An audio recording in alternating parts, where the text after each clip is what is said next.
Magandang hapon mga kababayan, ako po si G. Tonji. Welcome to the only daily talk show for Filipinos here in America. Do you know that May is such an important month for all of us Asian American Pacific Islanders? And I'll tell you why.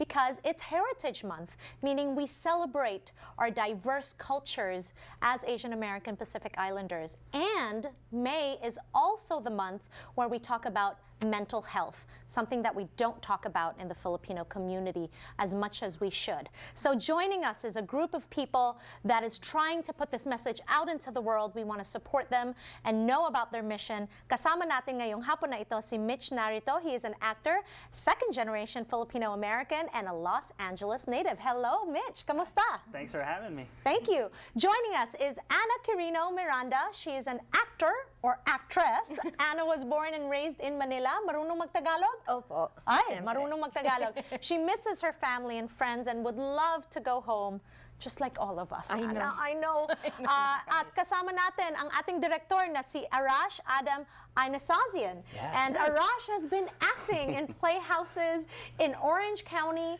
for the last 9 years. And now he's directing for the last 3 years, so welcome. Thank you. Quite an artist you are. Thank you. And joining us, of course, is Christopher Aguilar. He is a playwright and he's a peer health educator. Christopher was raised in Orange County, California, and studied in London, England. I've seen him on stage quite recently at East West Players for La Cage aux Folles. You were fabulous, fabulous, fabulous in it. And you are the brain behind this production called StanD. So thank you so much for being here. Now, like I mentioned, May is Mental Health Month. I know that you wrote this with a purpose to spread the word about this. Tell us, what was your inspiration to make this happen? My own experience with bipolar disorder.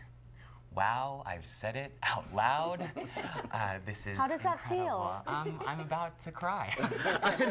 No, we don't talk about this. We don't talk about it. We don't talk about it in our community, right? Yeah, and it's the fact that you just told everybody on TV that you're going through this is very courageous, Chris.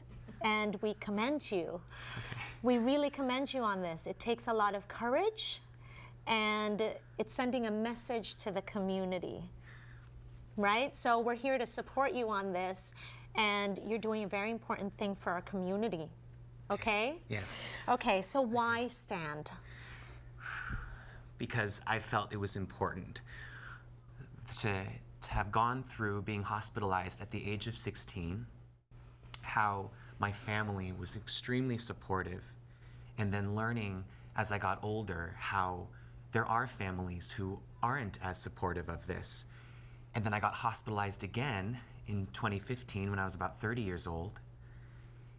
And when I did that, and when I had gone through the experiences I had as an adult compared to when I was a teenager, it was a time when I was like, well, if I don't talk about it, then maybe people might go to the hospital too. And I thought, I don't want that to happen for people. So I said, okay, then I'll connect with people. And I found in this month of Mental Health Month, like I've reached out to other mental health educators, and we're all able to talk and connect with each other, and it just feels human, and I'm present, and with the right doctors, psychotherapists, and medicine, and holistic ways, I can sit here and I can stand. And you can talk about it. And I can talk about it. So, amazing. yes. That is amazing. I'm not going to deny this in the Filipino culture. When we have someone in our family that goes through this, I've heard it time and time again. Because the Filipino spirit is so resilient, they think that someone that's going through mental health is nag-iinarte. Yes. Meaning, oh, you're depressed? What's that? Get up, work, do what, because in our culture, whatever happens to us, we get up. And people don't understand that when there's a mental illness, it's more than just acting like you're depressed, right? And so it's so important that we educate. Yes, and I feel the responsibility. I think as I had gone to a health center and there are other people who are dealing with mental illness, I thought, why don't I get trained and be able to just conduct the conversation? Because once we do share this with our communities, it's important that we have post-show discussions so we can have something like this and open the conversation and communicate and connect, because then it allows other people that are just like me to step forward and say, I am depressed, or I am bipolar, I am schizophrenic, all these different mental health illnesses. And I'm going to say, I'm proud to call it an illness now, because there are many physical illnesses, and I want to have it on the same equal playing field, and I want to advocate for our feelings and for our ways to actually build our own mental health plan, so we can go from mental illness to mental healthy. Yes, yes. Arash, I know that you're directing this play called StanD. We're going to showcase a performance when we come back from break. Can you talk to us about your process for this scene? Well, this scene that's about to take place deals with the parents of Stan, the main protagonist. I wanted to show how, in a family setting, especially with the parents, how much that they really take it upon themselves as responsibility for the main protagonist. The father especially is unable to help his son with anything that he can do. So it just makes that much harder for him to deal with, especially being a proud parent. Yes, and let's face it, a lot of Filipinos don't have the template to be able to communicate with someone that's going through mental illness, because, you know, in the olden days, you weren't supposed to talk about anything, right? Yes. Okay, Yes. Mitch, Anna, being the actors in this scene that's coming up, can you share with us, when you were doing this scene, how you felt it was relevant to share it with the community? Mitch?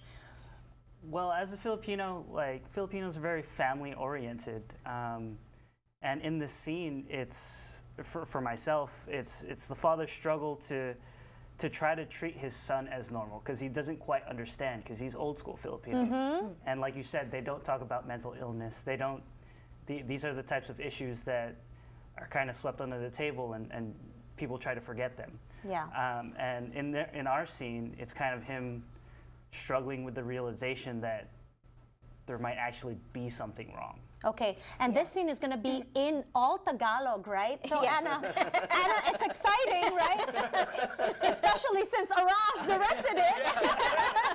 And I don't know Tagalog at all, but you can see the feeling from both of them. That is amazing. It's fantastic. That is amazing. So Anna, why is it relevant, do you feel, to discuss this in our community?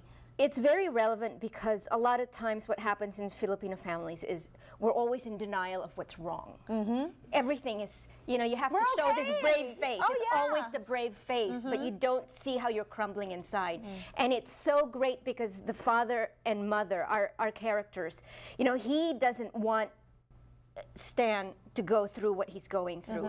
The mother, in the meantime, has finally resigned herself to know that it's okay to ask for help. Yes. And that's what's important. It's okay to ask for help. It's okay to say, you know, I can't do this by myself anymore. I need other people. And it can't just be the two of us. And so it's trying to get him to see that, you know, and not just rely on, prayer is so important in the family, and prayer is so important in this, and yet sometimes we need more than that. Yes, we need to ask more for help. than prayers, mga kababayan.